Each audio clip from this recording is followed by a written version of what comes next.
අවසාන ඉල්ලීම ඔබෙන් කරන්න තියෙන.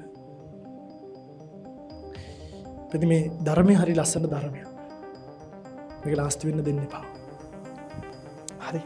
අද මේක නාස්ති කරන්න නොයෙක් බලවේග නොයෙක් මිනිස්සු නරාදිමින් ඉන්න. හාමුදුරුවරු කියන අය පල්ලෙහාට ධම්මල නිකන් පිනට කකා පන්සල් වලට ඉනා වෙලා ඉන්නවයි කියන. හාමුදුරුවරු ගැන ඔබට තියෙන චිත්‍රය කඩනවා. අද ගංගොඩවිල සෝම හාමුදුරුවෝ අපරාධකාරයෙක් කරලා අනගාരിക ධර්මපාලතුමා ජාතිවාදියෙක් කරලා මේ රටට කෙල ගහලා ගියේ අනගාരിക ධර්මපාලතුමා යනකොට නැවට දැකලා මේ කෙල ගහලා ගියේ මේ රටට මහා බෝධිය බේරගත් අනගාരിക ධර්මපාලතුමාද ජාතිවාදී දන්සලේ දාන්න සින්දු කියපු මොහිදුන් දෙක්ගත් ජාතික වීරයෙක්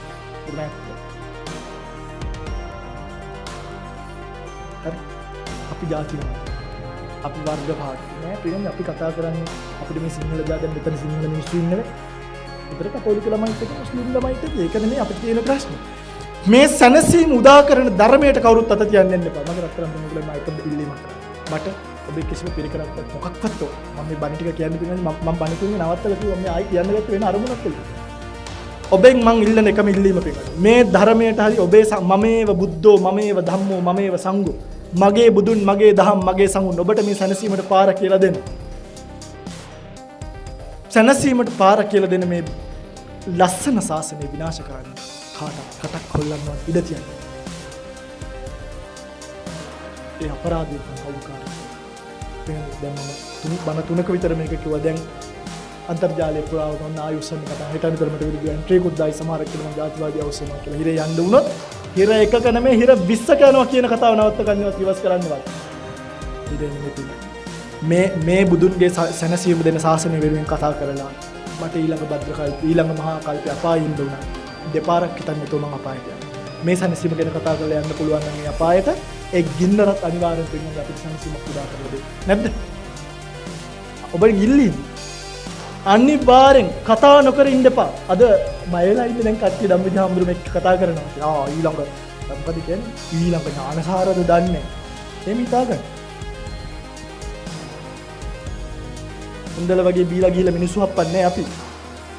හැබැයි රට ගැන කතා කරද්දී ඔබලා මට ත්‍රස්තවාදියා කිව්වත් මම මේක සතුටු සිතින් බාර ගන්නවා. මොකද අපි පොඩි කාලේ නැලුනේ Taman ලැබූ දිවි පෙවෙතේ කොටසක් රට සමය වෙතේ පුදන කොළොත් නොබෙන් පුතේ මෙලොවට කිසි පළක් නැතේ කියන ජාතික තොටිල්. හරි? අපි මේ බබාලා වගේ දොයි බබා කියලා විසිල් වලට නැලවිච්ච ළමයි නෙමෙයි. ජාතික තොටිල්ලේ නැලවිච්ච ළමයි. මගේ රත්තරන් පිටුතුල්ලා. රණ්ඩු වෙන්නේ මොකද කියන්නේ? දැන් අන්න ගහ ඔය මේ පෙළ ගස්සන්න හදන්නේ. ඔව් අපි පෙළ ගහමු. අපේ බුද්ධ ශාසනය. අපි ඔබෙන් කණේ කරේ තියෙන රත්තරන් මාල මුදු ඉල්ලන්නේ. ඔබේ ගෙවල් දොරවල් ඉඩම් කඩම් ඔප්පු අපිට ලියන්න එන්න එපා. අපිට ඒව ඕනේ. අපිට පන්සල් තියෙනවා ඇති වෙන්න ජීවත් වෙන්න. අපි ඔබ ගෙදර උයන කෑම එකෙන් අපිට එක බත් හැන්දක් පූජා කරන්න අපි ගේ ගාවට එන්න. දාන ගේන්න එපා. අපි යන්නේ දුපින්න බෑ. අපි ගේ ගාවට එන්න. ඔබේ ගෙදරට උයන බත් හැන්දෙක් එක දන් හැන්දක් පූජා කරන්න. පින්ඩ පාතේ පින්ඩ බයි අරගෙන අපි ජීවත් වෙන්න. අපිට අමුතුවෙන් සිවුරු මහන්න දඟලන්න එපා. ඔබේ ගෙදර මිනියට පොරෝණ කනත්තර ගිහලා දාන සිවුරු රෙද්ද අපි අරගෙන කොස්පොත ටික ගහගෙන කඳු පොවා ගන්න. බුද්ධ ශාසනය විරුද්ධ දුට් දැන් දැක්කනේ අර පහුගිය කාලේ දලදා වහන්සේට බැන්නනේ කුණුහරුපයක් කියලා. නෑනේ හත්තලාම මේ රට. කම්ප්ලෑ මේ රට.